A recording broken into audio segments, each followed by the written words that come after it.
की प्यारी वाली डीजे अमन, जो आपको रेडियो सुनाती नहीं बल्कि रेडियो दिखाती है। और आज आप लोगों को दिखाने के लिए मेरे पास है यहाँ पर एक स्पेशल सेलिब्रिटी गेस्ट, जो कि हमारी टीवी इंडस्ट्री के मोस्ट डिजायरेबल मैन है और इनका नाम है विशाल आदित्य सिंह। विशाल जी, आपका बहुत बहुत स्वागत है हमारे शो KYC यानी नो योर सेलिब्रिटी पर। ओह, thank you so much Aman, मुझे अपने शो पे इनवाइट करने के लिए। और अच्छा लगा आपने जो मेरा इंट्रोडक्शन दिया। थैंक यू सो मच, इसके लिए शुक्रगुजार हूँ आपका मैं। तो विशाल, आप बिहार से बिलोंग करते हैं, वहां पर आपने अपनी स्टडीज कंप्लीट करी, उसके बाद आप मुंबई आए, वहां पर आपने मॉडलिंग शुरू करी, सीरियल्स में आए, उसके बाद नच बलिए का सफर रहा, उसके बाद आपको बिग बॉस में देखा गया और उसके बाद दोबारा आपको टेलीविजन सीरियल्स में हम लोगों ने देखा। तो क्या ये पूरी जर्नी विशाल आदित्य सिंह के लिए एक सपना लगती है? सपना पूरा ऐसा लगता है, सपना ही लगता है। अब ऐसा लगता है कि सपना पूरा हो गया है। और सीरियसली यार, टाइम हो गया। मुझे भी यहाँ पे अब 10 साल होने को आ रहे हैं। पता ही नहीं चला कैसे निकल गया। जब आप सपना देखते हो तो रात कितनी अच्छी होती है ना, पता ही नहीं चलता कब रात कट गई। जब आप बहुत अच्छे सपने देख रहे होते हो तो रात सच में पता नहीं चलता। तो ऐसे ही लग रहा है मुझे कि मैं बहुत ही खूबसूरत एक सपना देख रहा था और 10 साल उस सपने में गुजर गए मेरे, और मुझे बिल्कुल भी एहसास नहीं हुआ। तो हाँ, काइंड ऑफ सपने जैसा है, लेकिन मैं ये कहूंगा कि सपना पूरा होने जैसा है। जी।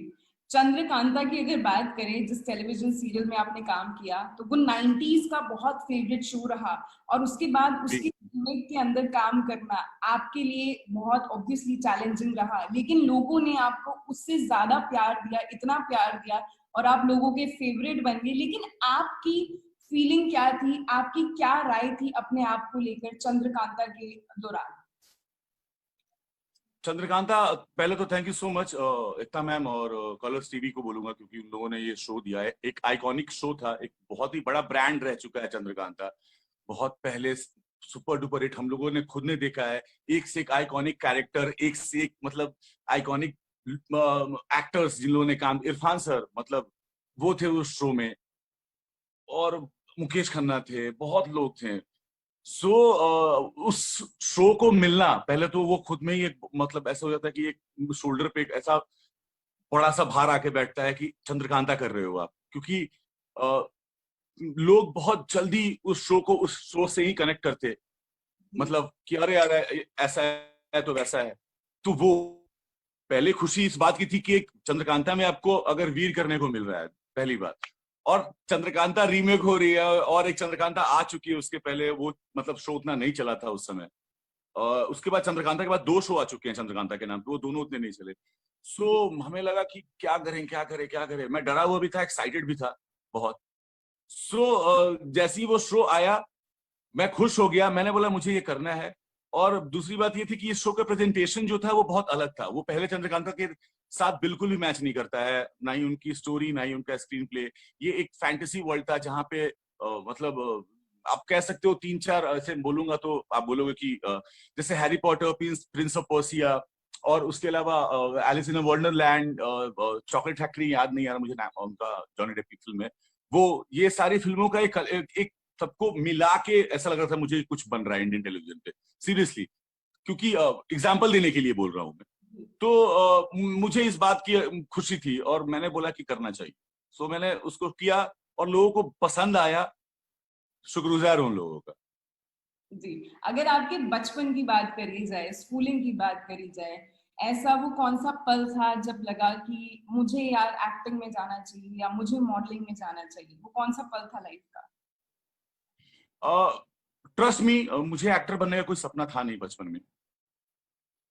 कुछ भी नहीं था लाइफ में। कुछ कुछ चीजें ऐसी हुई कि मुझे कुछ करना पड़ा अपने लाइफ में। जो भी है बहुत पहले बोल चुका हूं मैं।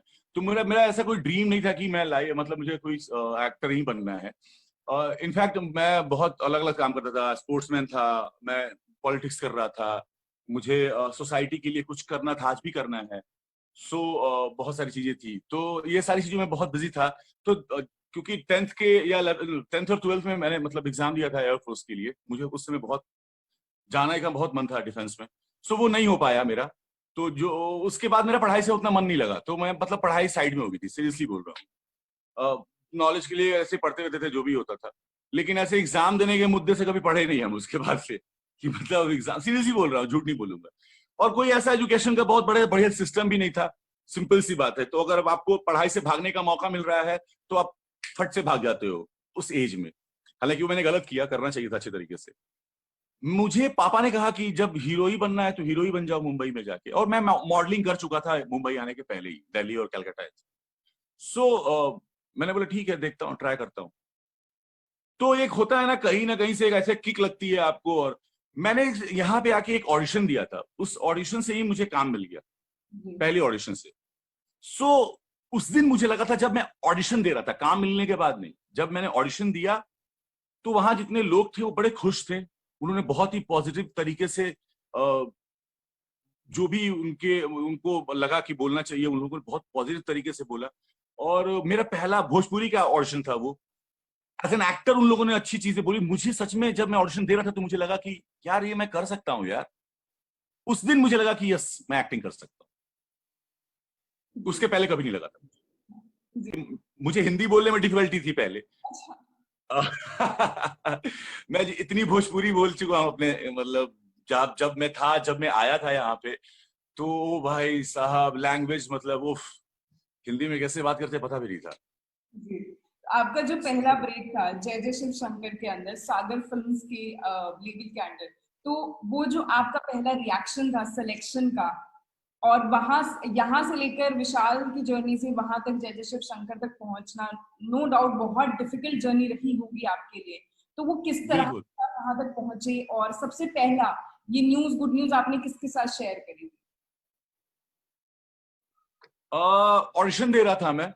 फिर क्या हुआ कि 2-3 महीने निकल गए, 4 महीने, सॉरी, मैं पहले शो में जब मैं पहले शो में मतलब महुआ के लिए, इसके पहले मैं एक शो साइन कर चुका था, मतलब कर रहा था, वो नहीं हो पाया। तो उसके बाद मैं अपने लैंग्वेज पे वर्क कर रहा था, अपनी बॉडी लैंग्वेज पे, थोड़ा अपनी एक्टिंग पे, और अपने आप को थोड़ा थोड़ा ग्रूम करने की कोशिश कर रहा था। और मेरे दोस्त थे यहाँ पे, वो इंडस्ट्री के नहीं थे, इंडस्ट्री के बाहर के दोस्त। और वो लोग मेरे बहुत ही क्लोज फ्रेंड थे उस समय, मतलब 4 ही दोस्त थे हम लोग। सो मैंने एक दूसरे शो के लिए ऑडिशन दिया था वहां पे, वो शो नहीं हुआ। उन लोगों ने मुझे बोला कि तू भोजपुरी बोलता है, क्योंकि मैं बाहर निकल के एक बंदे से भोजपुरी में बात कर रहा था। अच्छा। और मतलब ठेठ भोजपुरी में, और मैं आज भी करता हूँ। मुझे अपने गाँव के जब लोग मिलते हैं तो मुझे बहुत बहुत मजा आता है भोजपुरी में बात करने। तो पता भी नहीं चलता ना अगल बगल के लोगों की क्या मतलब कौन सी बातें चल रही है, और अपनी बात भी हो जाती है गाँव की। तो मैं उसमें बात कर रहा था, तो उन्होंने बोला कि जब तू इतना अच्छा बोल सकता है तो तू क्यों नहीं करता ये शो। तो मैंने मुंह ना बना लिया, मैंने बोला अरे यार बिहार से ही आया हूँ, फिर भोजपुरी यार, अरे यार नहीं यार ये। तो उन्होंने बोला कि तू ऑडिशन तो दे कम से कम। क्या नाम था उनका यार, शिशिर नाम है वो कास्टिंग वाले का, मतलब वो कास्टिंग वाले भाई थे हमारे भैया, शिशिर भैया बोल रहा हूँ मैं। शिशिर भैया ने बोला कि तू ऑडिशन दे दे। मैंने ऑडिशन दिया, और मुझे देन एंड देयर बोला कि तू ये शो कर ले। उस दिन मैंने बोला मैं अभी नहीं बताऊंगा। मैं अपने दोस्तों से बात कर रहा था, उन लोगों को बताया मैंने कि ऐसा ऐसा है। तो उन लोगों ने बोला पागल हो क्या। मैंने बोला मुझे नहीं करना है। क्यों? क्योंकि मैंने बोला क्योंकि यार मैं भोजपुरी से आया हूँ, फिर भोजपुरी में ही जाऊंगा, और मुझे पता है मेरी लैंग्वेज खराब है, और मुझे सौ में प्रॉब्लम है, नुक्ते में प्रॉब्लम है, उर्दू मैं बहुत गंदी वाली हिंदी बोलता हूँ। हिंदी के शब्द तो पता है अच्छे अच्छे भारी भरकम से, लेकिन उसके साथ के वर्ड में ही मैं मतलब अच्छे तरीके से प्रोनाउंस नहीं करूंगा तो फिर कैसे चलेगा। तो उन्होंने बोला कि अभी फिलहाल तुम्हें एक काम करना चाहिए, तुम्हें ये चुपचाप से शो करना चाहिए, पैसे आएंगे कुछ, समझे, पैसे बिल्कुल भी नहीं है, और फिर पैसे आएंगे, और शो के दौरान भी तुम अपने को ग्रूम कर सकते हो। तो उन लोगों ने मुझे बोला कि तुझे ये करना चाहिए, और मैंने बोला ठीक है मैं ये करता हूं। तो पहले वो 4 दोस्त थे जिनको पता था कि मैं ये शो कर रहा हूं। अच्छा, तो मतलब आपने भी उन 4 लोगों को बताया था? हाँ, उन 3 लोगों को। जी जी जी। चौथा तो मैं था ना। अच्छा। जी बिल्कुल। तो आपने मैंने एक इंटरव्यू देखा था आपका, जिसमें आपने ये शेयर किया था कि इंग्लिश ना आने की वजह से आपको इंडस्ट्री में काफी रिजेक्शंस फेस करने को मिले। तो मेरे मन में एक कहाँ सवाल, देखा आपने? आपका एक इंटरव्यू था यूट्यूब के अंदर, हाँ तो वहां पर मैंने देखा आप बता रहे थे। तो मैं ये पर्सनली जानना चाहती थी आपसे कि इंग्लिश का हमारे इंडस्ट्री के लोगों के साथ मतलब क्यों उनके अंदर एक्सेप्टेबिलिटी नहीं है, क्योंकि ऑब्वियसली ये कोई हॉलीवुड नहीं है। एक्सेप्टेबिलिटी की बात नहीं है, हमारे सोसाइटी में ही नहीं है यार, पता है तुम्हें, तो प्रॉब्लम ये है। अगर एक फ्रेंच गंदी इंग्लिश बोलता है या नहीं बोलता है तो उसके लिए प्राउड है फ्रेंच बोलना है। स्पेनिश के लिए वो आपस में बात करते हैं जब ना, तो वो कभी बात नहीं करते इंग्लिश में या फिर किसी अदर लैंग्वेज में, वो स्पेनिश में बात करेंगे, वो फ्रेंच में बात करेंगे। उन्हें देख के हमें लगता है वो वाह देखो तो इन्हें कि ये कैसे हैं, और वो कौन सी इंग्लिश बोलते हैं उनको हम कभी जज नहीं करते। हमारे यहाँ पे ये बहुत है क्योंकि हमारी सोसाइटी बहुत जजमेंटल है, एक दूसरे को बहुत जज करती है। आई डोंट नो व्हाई, क्यों पता नहीं। प्यार भी है लेकिन जज जज बहुत करना है। सो उसकी वजह से हमारे सोसाइटी में नहीं है, और इसी सोसाइटी से पनपे हुए मतलब उपजे हुए हम लोग हैं। सो जब मैं इंडस्ट्री में आया था तो क्या था कि रिजेक्शन कहाँ, फर्स्ट काउंटर पे जो लोग बैठे होते हैं ना, उन्हें खुद को नहीं पता होता है कि इंग्लिश कैसे होती है। वही वहां पे अगर आपने मतलब वो होता है ना कि आप ऑफिस में गए और अगर आपने एक बात बोली कि क्या मैं फिट हूं, वो बंदा आपको देखेगा। अगर आप एक क्रीम का मतलब वो होता है जो कि ग्रूम बच्चे होते हैं, जो मेट्रोपॉलिटन सिटीज में पले बड़े होते हैं, जिन्हें तरीका पता होता है कलर, सॉरी, चॉकलेटी से जो बच्चे होते हैं, ऐसे बोल सकते चॉकलेटी नहीं बोलूंगा, हाँ चॉकलेटी बोल लो या जो भी बोल लो, नहीं उन्हें पता होता है ना कि उनको स्टाइलिंग पता होती है, कलर कॉम्बिनेशन पता होता है, हमें कुछ नहीं पता होता। हमें जो अच्छा लगता है हम पहन के चले जाते थे। तो इसकी वजह से बहुत रिएक्शन एक्चुअली में मतलब सहना पड़ा था मुझे। सो इंग्लिश से क्या होता है कि आप, सामने वाला आपसे इम्प्रेस हो जाता है। जिसको इंग्लिश बिल्कुल भी नहीं आती ना, वो बहुत इम्प्रेस हो जाता है, उसको लगता है यही तो चाहिए। हालांकि वो कास्टिंग के लिए हेल्प भी नहीं करेगा, लेकिन क्या होता है कि आप उस बंदे से आपने बात की, वो अगर आपसे इंप्रेस हो गया तो वो आपको ऑफिस में जाने देता है आगे, क्या ठीक है यू कैन गो नाउ। और नहीं, नहीं तो फिर अगर किसी अगर इंप्रेस नहीं हुआ तो बोलेगा सॉरी कोई कास्टिंग नहीं चल रही है अभी, आप जाओ। जी। सो ये होता था। और क्या होता है कि इसकी वजह से कॉन्फिडेंस लैक होता है। जब कॉन्फिडेंस लैक होता है, अगर आपकी हिंदी अच्छी भी है ना या कुछ भी है, तो आप वहां पे फंबल कर जाते हो। सो आपको वैसे ये सारी रीजन बहुत सारे हैं। जी और कहीं ना कहीं ये भी है यार, मैंने ये भी देखा है कि अगर आप बहुत देसी हो, अगर आपको इंग्लिश नहीं आती, तो आपको लोग आउटडेटेड या फिर आउट ऑफ मार्केट या फिर थोड़ा इस तरह से देखते हैं, जैसे कि मे बी इसके पास इंटेलिजेंस नहीं होगा, या फिर ये इसको नॉलेज नहीं होगी, तो वो थोड़ा ऐसे आउटसाइड कर जाते हैं। जी। लेकिन बहुत ही गलत है और बहुत ही बुरा है, क्योंकि उनके लिए, हमारे लिए नहीं। पहली बात मैं सही बोलता हूं, अगर आप इंटेलिजेंट हो तो आपको लैंग्वेज की कोई ये नहीं, बिल्कुल बिल्कुल। जरूरत नहीं है। अगर आपको, आप कर सकते हो कुछ भी। जी। तो आपको इस इंडस्ट्री में या फिर चाहे आपको आपका फर्स्ट ब्रेक जब मिला हो या आपकी मॉडलिंग लाइफ में, तो आपको ऐसा कौन मिला जिसने इस चीज को समझा कि नहीं यार, बंदे में टैलेंट है, बंदे में कुछ जान है, बंदे को एक चांस मिलना चाहिए, और जिसने आपका एक्चुअली में सपोर्ट किया? आशीष शर्मा। आशीष शर्मा एक एक्टर है, पता ही होगा, मतलब टेलीविजन का एक्टर है। मैं चंद्रगुप्त मौर्य कर रहा था, एक शो कर रहा था। उस शो में वो मुझे मिला, और जिस तरह से उसने मुझे समझाया, जिस तरह से उसने मतलब मुझे चीजें बताई, उसको उसने नहीं बोला था कि बहुत हार्ड वर्किंग है ये। यस। तब तक मुझे चाय भी जी हाँ। जी। तो आप आशीष जी के बारे में बता रहे थे। हाँ हाँ, आशीष शर्मा।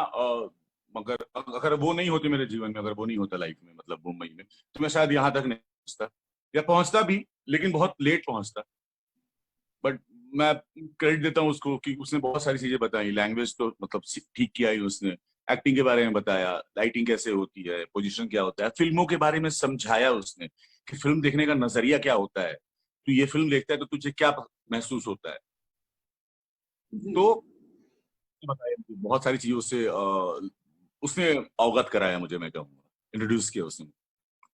तो अगर हम आपकी जर्नी की बात करें, नच बलिए एक डांस रियलिटी शो था, और बिग बॉस भी एक रियलिटी शो, लेकिन दोनों बहुत आपस में बिल्कुल ही जमीन आसमान का अलग अलग। फर्क है। तो हमें जब हम उसको देखते हैं एज एन ऑडियंस, हमें बड़ा फैसिनेट करता है, हमें बड़ा ऐसा लगता है कि कितनी ग्लैमरस लाइफ है यार, वाओ, मतलब इतने अच्छे अच्छे ग्लिटर कॉस्ट्यूम पहन के बंदा डांस कर रहा है, या बिग बॉस के अंदर लड़ाई हो रही है, या कुछ भी हो रहा है, इमोशनल सीन है, कोई फनी सीन है, लाइक यू मेट दीपिका और वो आपकी लाइफ का, आई थिंक मुझे ऐसा लगता है एज अ दर्शक बहुत बेस्ट एक मोमेंट रहा है आपकी लाइफ का, क्योंकि आप दीपिका के बहुत बड़े फैन रहे हैं। और वन ऑफ द बेस्ट। लेकिन आप लोगों की मैं अगर बात करूं, being an actor, being a performer rather, आप लोगों के लिए कितना मतलब कितनी अलग होती है लाइफ, क्योंकि हमें लगता है कि आप लोगों को बहुत मजा आ रहा है, लेकिन वो जो स्ट्रगल होता है ना वो दुनिया नहीं जानती। तो मैं चाहती हूँ कि आप लोगों को थोड़ा सा इस बारे में बताएं कि एक स्ट्रगलिंग जो पार्ट रहता है रियलिटी शोज के अंदर। सी रियलिटी शोज के अंदर स्ट्रगलिंग पार्ट वही है, जैसे आपने बोला कि वो दिखता नहीं है किसी को, जैसे दोनों, लेकिन दोनों रियलिटी शो बहुत अलग है। नच बलिए का स्ट्रगलिंग पार्ट ये है कि वो 2.5 मिनट के परफॉर्मेंस के लिए, अगर मतलब वो 2.5 मिनट परफॉर्मेंस के बाद ऑडियंस या जजेस बोलते हैं हाँ बहुत अच्छा या बहुत अच्छा या फिर बहुत खराब या तुमने क्या किया यार, ठीक है जो भी होता है रिएक्शन, लेकिन उसके पीछे की मेहनत ये होती है कि एक पूरी टीम होती है डांस की, कोरियोग्राफर की, उनके असिस्टेंट्स होते हैं, 8-8 घंटे 7-7 घंटे की कोरियोग्राफी होती है।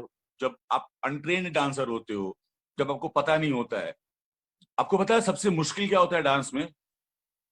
कभी कभी ये लगता है कि हम बहुत अच्छा नाचते हैं क्योंकि हमें ना, हमने वो हम देख चुके रहते हैं एक स्टेप की, एक पल का जीना जो भी है जैसे भी है आएगा। लेकिन अगर डांस जब हम करते हैं, परफॉर्मेंस करते हैं, तो हमें वो स्टेप तो करना होता नहीं है, हमें तो वो करना होता है जो हमने कभी देखा नहीं है। हमने इन सबको 200 बार देखा होता है गानों को, तो उस समय कितनी डिफिकल्टीज होती है बताया आपको। आप जैसे आप बारात में डांस कर रहे हो या आप एक किसी पार्टी में डांस कर रहे हो, तो क्या होता है कि लोग झूम रहे होते हैं और जैसे ही हुक स्टेप आता है ना, लोग बावले हो जाते हैं। स्टेज पे ऐसा नहीं होता ना। स्टेज पे कैसे होता है कि बीट स्टार्ट हुआ ना तो अब हमें डांस नहीं याद होता, हमें सिर्फ 1 2 3 4 5 6 7 8, तो ना तो गाना छोड़ दो, लिरिक्स छोड़ दो, म्यूजिक छोड़ दो। ये इतना डिफिकल्ट प्रोसेस है, उसको लर्न करना है यार, ओ गॉड। उसके साथ आपको अपना बॉडी मूवमेंट करना है, आपको अवेयर रहना है कि आपको म्यूजिक आपका छूटे नहीं। सो ये एक बहुत डिफिकल्ट प्रोसेस है, उसमें इतने सारी इंजरीज होती हैं, लिफ्ट्स करना, डांस फ्लोर पे अगर फ्लोर वॉक कर रहे हो तो वो इसके लिए नहीं दिखता क्योंकि शो सिर्फ 1 घंटे का होता है, 1.5 घंटे का होता है, ठीक है। और हम वैसे भी इंडिया के लोगों का थोड़ा इजी होता है भी ये कहना, अरे डांस ही है ना हम कर लेंगे, लेकिन जब करने की बारी आती है तब पता चलता है कि ये कितना मुश्किल होता है। तो वो तो है ही, और उसके अलावा इतना प्रेशर यार, आप कंपटीशन में होते हो, आप एक टेलीविजन एक्टर के बगल में एक और टेलीविजन एक्टर है, आप उसके भी कंपटीशन में हो कि मैं इससे बेहतर करूं, उसके एक अलग फैन है, हमारे एक अलग फैन है, समझ रहे हो आप कितना टेंशन का माहौल रहता है। बट उसके बाद भी हम लोगों ने जैसे वो शो किया है, हालांकि मुझे उसके पहले का नहीं पता क्योंकि मैं था नहीं, हमारे किसी कंटेस्टेंट के बीच में कोई भी मतलब ऐसा किसी ने किसी के बारे में या कभी किसी के साथ किसी ने किसी की डिग्निटी या किसी ने किसी की रिस्पेक्ट को कभी क्रॉस नहीं किया, या किसी की एलओसी। हम इतने फैमिली की तरह होते थे, हमें कंपटीशन, हम स्टेज पे होता था, स्टेज के 10 सेकंड पहले या 10 सेकंड बाद कोई कंपटीशन नहीं है। सो बहुत अच्छा लगा था मुझे नच बलिए में। और बिग बॉस का स्ट्रगल क्या है कि यार आपको 24 घंटे, बाप रे बाप, जैसे आपने बोला ना लड़ाई, जैसी बिग बॉस बात होती है ना लड़ाई, तो भाई मैं वही नहीं करने गया था, मैं सही बताता हूँ, और मुझे मेरा दिमाग खराब होता है इससे, मैं रह नहीं पाऊंगा। मतलब होते हैं ना कुछ लोग, जो लोग अपने घरों में भी या कहीं पे भी। सो बिग बॉस के पीछे का स्ट्रगल ही यही है कि आप अपने लाइफ में कितने अच्छे चेंजेस ला सकते हो या कितना आपका टॉलरेंस बढ़ सकता है। बिग बॉस का स्ट्रगल वो है। तो आपने अपनी लाइफ में क्या चेंजेस महसूस करे बिग बॉस के बाद? बहुत, मेरा टॉलरेंस लेवल बहुत बढ़ गया।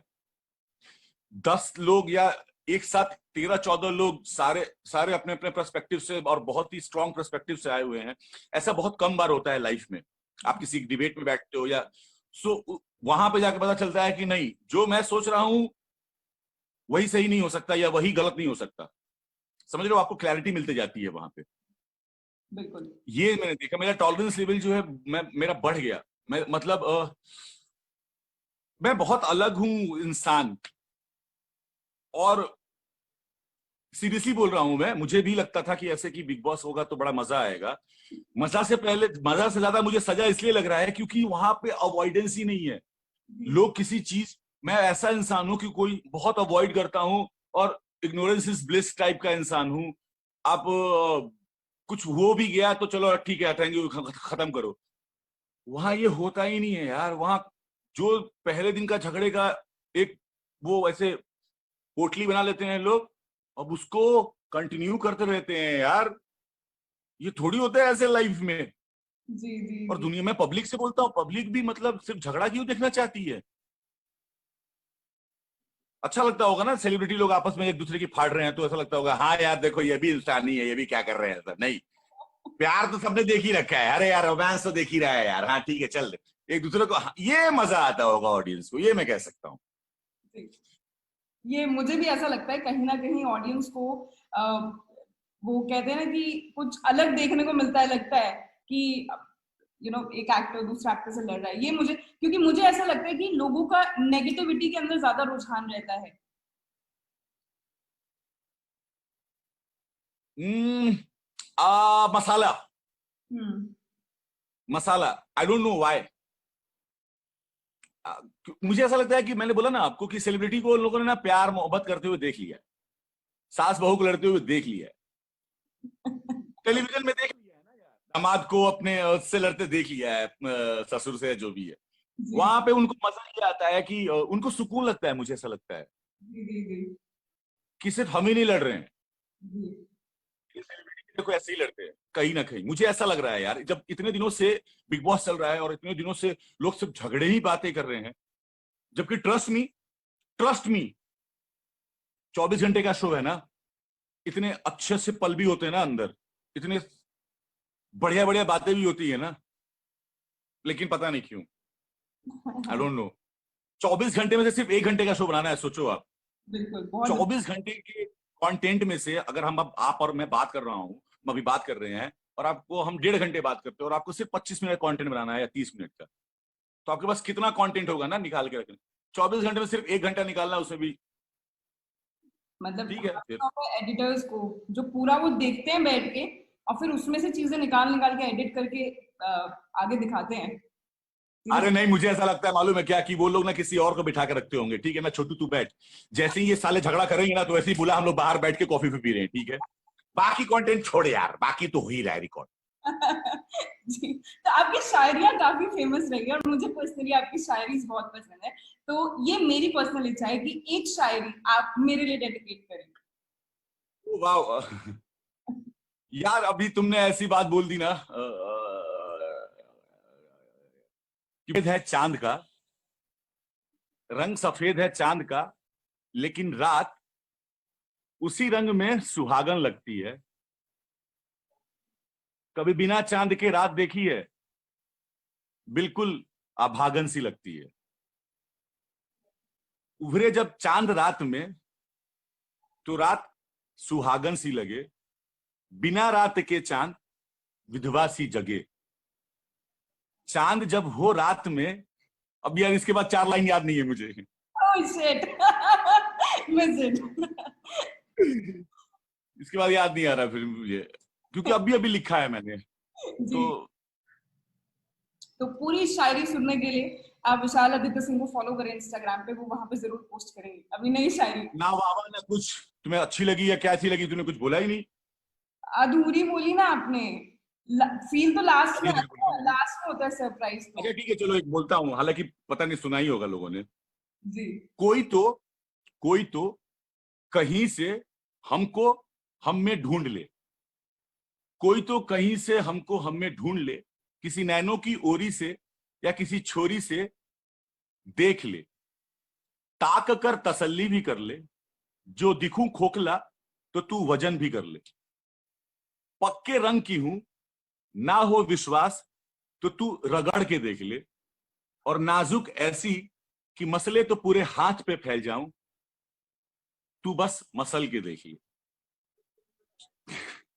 चलू तेरी काया बनके, चलू तेरी काया बनके, तू संग चल के देख ले, जिस ढंग ढाले उस ढंग ढल जाऊंगी, ना हो विश्वास तो तू बदल के देखी, कोई तो कहीं से हमको हम में ढूंढ ले। वाह, मैं तो मतलब डूब गई थी आपकी पूरी लाइनों में, और हमेशा की तरह। और आज बड़ा मुझे अच्छा। ऐसा लगा कि तुम्हें समझ में ही नहीं आया।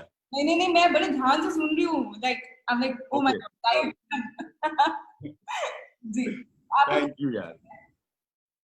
क्या? क्रिकेट पसंद है आपको? Cricket, cricket, you like cricket? बहुत बहुत बहुत बहुत बहुत। टीम कौन सी आईपीएल में और क्यों है? और पहले बात तो ऑब्वियसली टीम, मैं हर बार ना टीम चेंज करते रहता हूँ। अच्छा, हाँ, हर बार, सीरियसली, क्योंकि ना मजा आता है क्रिकेट देखने का ऐसे।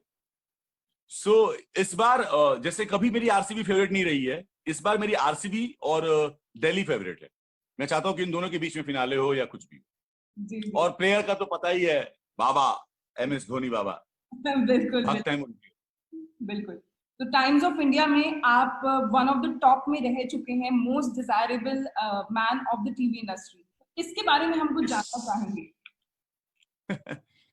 इसके बारे में क्या बताऊं, ये लोगों का प्यार है, ये लोगों का मतलब लोगों के बीच में सर्वे हुआ, उन लोगों को लगा, जिन लोगों ने मेरा काम देखा है या जिन लोगों ने मुझे रियलिटी शो में देखा, या जो भी जो लोग मुझसे जिस तरह से जुड़ पाए, मेरे नेचर की वजह से या मेरी बातों की वजह से, मेरी एक्टिंग की वजह से, जिस भी वजह से, उन लोगों के बीच में मतलब पूरे इंडिया में सर्वे हुआ और मैं उसमें था। 17 नंबर पे हूँ इस बार, हालांकि लास्ट टाइम 13 पे था।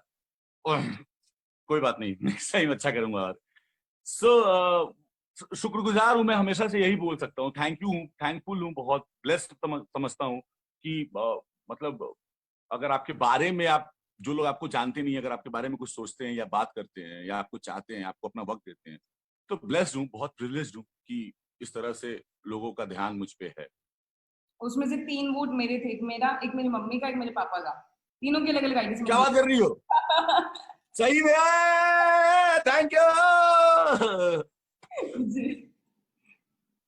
थैंक यू यार। आपकी लाइफ के अंदर आपको कभी जब भी सोचने का मौका मिलता है, तो आपको कभी सोचा होगा कि कोई मेरा ड्रीम प्रोजेक्ट है जो मैं चाहता हूँ कि मुझे ये एक प्रोजेक्ट फ्यूचर में करना है, या कोई ऐसा अपकमिंग प्रोजेक्ट जो आप शेयर करना चाहेंगे? अपकमिंग प्रोजेक्ट्स का शेयर का क्या ही बताऊं, मैं बता ही दिया है कि अभी वर्क चल रहा है, बातें चल रही हैं। अभी लॉकडाउन का ऐसा चल रहा है ना, अचानक से कभी किसी सेट पे हो जा रहा है तो उनकी शूटिंग बंद हो रही है, तो नए शो का वैसे ही चल रहा है, धीरे धीरे शोज आ रहे हैं, तो वो चलेगा। ड्रीम प्रोजेक्ट मेरा खुद का लिखा हुआ एक प्रोजेक्ट है, और बहुत ही दिल के करीब है। वो मेरा ड्रीम प्रोजेक्ट है, मैं उसको बनाना चाहता हूँ। ये मैंने कभी कहीं नहीं बताया है, ये मैं पहली बार बता रहा हूँ शायद। जी। सो तो हम जानना चाहेंगे मैंने कुछ इस स्टोरीज, बारे में, थोड़ा बहुत, सॉरी थोड़ा बहुत हम जानना चाहेंगे सॉरी, ड्रीम प्रोजेक्ट के बारे में। अब बहुत ही बोल्ड सब्जेक्ट है, बहुत ही बोल्ड येट बहुत ही पुराना है, और बहुत रिलेटेबल है आज के जमाने से भी। और पता नहीं मुझे, मैं फिल्म बनाऊं या फिर वो अगर किसी को पसंद आ जाए तो वो कोई वेब सीरीज बना दे, मैं उसके लिए भी हूँ, लेकिन मैं चाहता हूं कि वो मैं बनाऊं, वो मेरा ड्रीम प्रोजेक्ट है। इट्स अबाउट बिहार के ऊपर है, थोड़ा मतलब वो। जी जी जी। तो इतना ही बताऊंगा, बाकी थोड़ी बताऊंगा हाँ, अभी। बताओ बस, नहीं तो आइडिया चोरी हो जाएगा। कोई बात नहीं। जी। हाँ, अभी बात करें पूरे इंडिया, इंडिया तो नहीं है, पूरे वर्ल्ड में कोरोना वायरस चल रहा है। तो अब इस वजह से सिनेमा नहीं आ पा रही है, नई मूवीज देखने को नहीं मिल पा रही है लोगों को। तो एंटरटेनमेंट का एक ही जरिया बचता है लोगों के पास, वो है टेलीविजन। तो आपका क्या विचार है, क्या टेलीविजन इंडस्ट्री के आर्टिस्ट की, डायरेक्टर्स की, प्रोड्यूसर्स की, स्क्रिप्ट राइटर्स की जिम्मेदारी और बढ़ चुकी है कि उनको अब लोगों को और ज्यादा एंटरटेनमेंट देना पड़ेगा? आपका क्या विचार है इस बारे में? देखिए, मेरा ये कहना है ना कि ये जो रिस्पॉन्सिबिलिटी की बात कर रहे हो ना, ये कोरोना वायरस की वजह से नहीं, ये वैसे ही सबको बहुत अच्छे तरीके से निभानी चाहिए। एक डायरेक्टर, एक एक्टर, एक प्रोड्यूसर, एक राइटर, एक स्पॉट बॉय, क्योंकि ये एक आर्ट है। और ये जी ना, मुझे लगता है कि एक कहीं का भी कोई भी आर्ट ना उस सोसाइटी का आईना होता है। और आईना ही अगर आपको सच्ची चीज ना दिखाए तो फिर आप कहाँ देखोगे? जी जी अगर जी। आपका खुद का आईना आपको अगर आपके बारे में गलत बताए तो वो तो गलत है ना। बिल्कुल सो बिल्कुल। उसकी वजह से तो छोड़ ही दो, कोरोना वायरस की वजह से। हाँ, एक बहुत ही बुरा एक दौर चल रहा है। हम सब, पूरी मानव जाति, मतलब उससे हम लड़ रहे हैं, और उससे बहुत लोग इफेक्ट भी हुए हैं। एंटरटेनमेंट के लिए बहुत सारे साधन है, टेलीविजन तो है ही, ऑब्वियसली। आपके पास फ्री का इंटरनेट है, आपके पास बहुत सारी चीजें हैं। वर्ल्ड लेवल पे अगर आप देखोगे तो कितनी सारी चीजें, कितनी डॉक्यूमेंट्रीज हैं, आपको कितनी फिल्में मिल जाएंगी, शॉर्ट फिल्म स्टोरी मिल जाएगी। नहीं तो आपको बायोग्राफी पढ़िए, आप हिस्ट्री रिलेटेड पढ़ो, ज्योग्राफी रिलेटेड पढ़ो, स्पेस रिलेटेड पढ़ो, बहुत कुछ है, बहुत कुछ देखने के लिए। और रही बात अब टेलीविजन एक्टर इन लोगों की जिम्मेदारी का, तो जिम्मेदारी ये है कि पहले तो भाई अपनी सुरक्षा रखो, वरना जैसा हाल चल रहा है 1 से 2 3 को हो जाएगा, 5 को हो जाएगा, फिर ऐसे बढ़ते जाएगा। और मैंने पहले ही बोल दिया ना कि सिर्फ कोरोना की वजह से ही नहीं, ये वैसे ही एक बहुत टफ जिम्मेदारी है और सबको उतने ही लगन और उतने ही हार्डवर्क से इसको निभाना चाहिए। बिल्कुल। तो अभी हाल ही में उत्तर प्रदेश, यूपी की गवर्नमेंट ने अनाउंस किया है फिल्म सिटी उत्तर प्रदेश के अंदर। तो ये एक बहुत प्राउड मोमेंट है, बट ऑब्वियस नो डाउट हम सबके लिए। तो आपको क्या लगता है इसके इस्टेब्लिशमेंट के बाद क्या कुछ आपको महसूस होता है कि क्या कुछ बदलाव आने वाले हैं?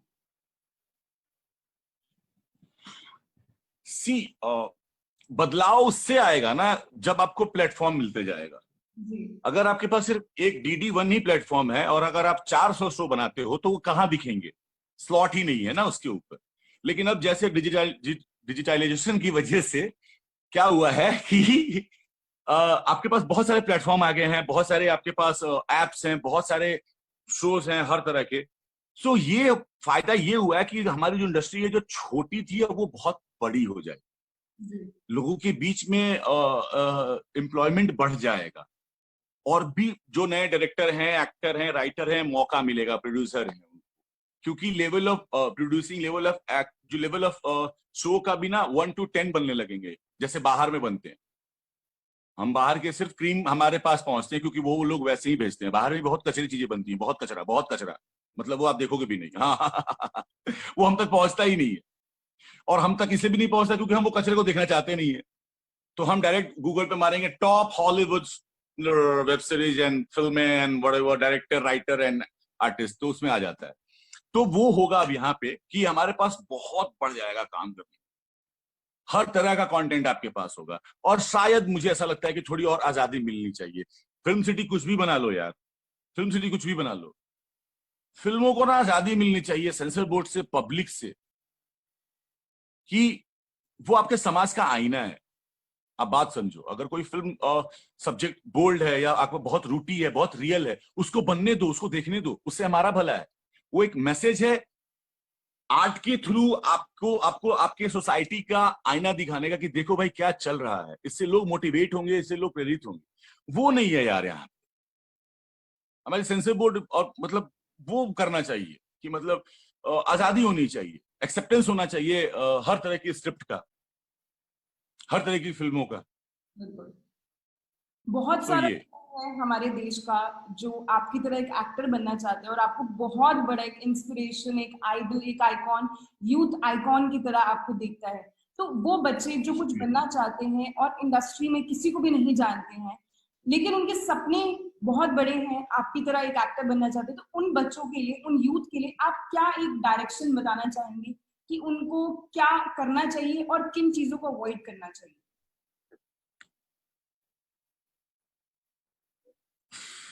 एक बात बताता हूँ, सक्सेस की या किसी भी चीज की ना, या फिर फेलियर की या फिर हार्डवर्क की कोई की नहीं होती है। अगर किसी को पता होता ना कि ये की है तो उस की का डुप्लीकेट बनता और सबके पास वो की होती, सब उसी को लगाते और सब लोग जाते जाते। पहली बात। दूसरी बात ये कि आपको खुद को पता होता है कि आप ना कौन से नंबर पे हो 1 to 10 के बीच में। आप अपने आप से झूठ नहीं बोल सकते, अपनी रियलिटी को एक्सेप्ट करो, पहली बात। और रही बात की जिसका कि आप क्या हो, आप क्या कर सकते हो। कई बार ऐसा होता है कि कई लोग नहीं कर सकते हैं लेकिन वो किए जा रहे हैं, किए जा रहे हैं। एक जिद है, एक्सेप्ट कर लो। जिस दिन आप एक्सेप्ट कर लोगे ना, शायद हो सकता है कि आप उससे बेहतर कर जाओ। क्योंकि आप एक्सेप्ट नहीं कर रहे हो तो आप बेहतर तो नहीं कर रहे हो, आप और ही खराबी कर रहे हो। और सबसे जो अच्छी बात अपने ना, अगर एक एक्टर को अगर एक्टर बनना है ना तो प्योर हार्ट रहो। मतलब एक आर्टिस्ट बनना है तो हार्ट का मतलब इंसान बहुत अच्छा होना बहुत इंपॉर्टेंट है एज एन एक्टर, पहली बात। दूसरी बात, लैंग्वेज बहुत इंपॉर्टेंट है, तलफ्फुज़ बहुत इंपॉर्टेंट है। आप कैसे बात करते हो, किस तरह से बात करते हो, वो अगर आपका ठीक है तो आपके पास ना 50% काम हो गया है। और अब रही बात काम ढूंढने की, तो बहुत ही सिंपल सा एक प्रोसेस है यार, बहुत एक सिंपल सा प्रोसेस है। ये है प्रोसेस कि जैसे अगर मुझे एक मिठाई खानी है, गुलाब जामुन, तो मैं किसी एक दुकान में चला जाऊंगा पहले खाने के लिए, ठीक है। और मैंने वो लिया और खाया, या फिर मैंने उससे पूछा भैया आपका गुलाब जामुन कैसा है, तो उसने बोला दुकानदार ने कि बहुत अच्छा है। ठीक है, अब दुकानदार में अगल बगल भी 2-3 लोग होंगे, उनसे भी पूछ लेते हैं हम कि भैया इनका इनका गुलाब जामुन अच्छा है कि नहीं अच्छा है, तो वो बोलते हैं नहीं यार इसका खराब है, आप ना वहां चले जाओ वहां बहुत अच्छा मिलेगा। तो मतलब आपके गुलाब जामुन में आपको खुद से वैरायटी मिल गई और आपको 2-2 जगह अवेलेबल हो गए गुलाब जामुन आपको खाने की। सो एज एन एक्टर भी यही है, आप ना कोई एक जगह पहले क्रैक करो कि आपको टेलीविजन में एक्टिंग करनी है, थिएटर में एक्टिंग करना है, फिल्म में करना है, एड करना है, स्ट्रीट परफॉर्मेंस करना है, टीवीसी करना है। पहले कोई एक ही में फोकस करो यार। जब वो कर लो ना आप क्रैक, उसके बाद ही कुछ सोचो। यहां पे क्या होता है ना कि हम सब जगह भाग रहे होते हैं, सब जगह भागने से हमें पता ही नहीं है भाई। एक कमर्शियल की एक्टिंग बहुत अलग होती है, एक उनका एक बहुत अलग लुक होता है, एक टेलीविजन के एक्टर का बहुत एक अलग लुक होता है, एक बहुत अलग एक्टिंग होती है, मतलब एक अलग तरीके का वो पूरा माहौल है, एनवायरमेंट है। सो ये करो और प्लीज होप मत छोड़ो। ट्रस्ट मी, शॉर्टकट से कुछ नहीं होता। एक गली पार कर सकते हो, फिर आपको वो हाईवे ही दौड़ना पड़ेगा। आपको पैसे दे के या कोई पैसे लेके या और भी कुछ भी कॉम्प्रोमाइज करके कोई भी आपको काम नहीं दिला सकता। अगर आपको वो काम मिलेगा भी तो वो आपके टैलेंट पे नहीं है, और ट्रस्ट मी अगर आपके पास टैलेंट नहीं है तो आपको दूसरा काम नहीं मिलेगा। बिल्कुल। सो अपने टैलेंट पे भरोसा रखो, फोकस रहो और अच्छे इंसान रहो। 3 चीज, हार्डवर्किंग रहो, बहुत इंपॉर्टेंट है ये। जी, तो आप हमारे इंडस्ट्री के मोस्ट एलिजिबल बैचलर हैं, लेकिन हर लड़की ये जानना चाहती है कि विशाल आदित्य सिंह जब भी सोचेंगे शादी करने के लिए तो वो अपनी जीवन साथी के अंदर क्या क्या क्वालिटीज जरूर देखेंगे कि मतलब ये पक्का होना चाहिए उसके अंदर। पहली बात तो ऐसा कोई प्लान नहीं है मेरी लाइफ में, सही बता रहा हूँ मैं, कि शादी करना है या फिर ऐसा कुछ हो। पहली बात इंडिपेंडेंट तो हो चाहिए ही लड़की। अगर अगर आप सवाल पूछ रहे हो तो आंसर दे देता हूँ मैं। एक इंडिपेंडेंट और इंटेलिजेंट।